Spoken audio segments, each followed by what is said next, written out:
ಹೃದಯ ನೀನು ಮಿಡಿತ ನೀನು ಮನಸ್ಸು ನೀನು ಮಮತೆ ನೀನು ಹೆಣ್ಣಿನ ಬಾಳಿನಾಸೆ ಚಂದ ಕವಿಗಳ ಬರೆಯುವಾಸೆ ಚಂದ ಹೆಣ್ಣಿನ ತವರಿನಾಸೆ ಚಂದ ಕವಿಗಳ ಹೆಸರಿನಾಸೆ ಚಂದ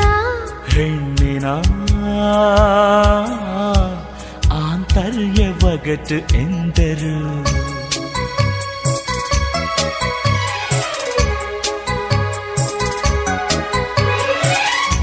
ಪ್ರಿಯತಮ ಕವಿ ಬಿಡಿಸೋ ಒಗಟೇ ಚಂದ ಹೆಣ್ಣಿನ ಸವಿ ಮಾತು ಚಂದ ಎಂದರು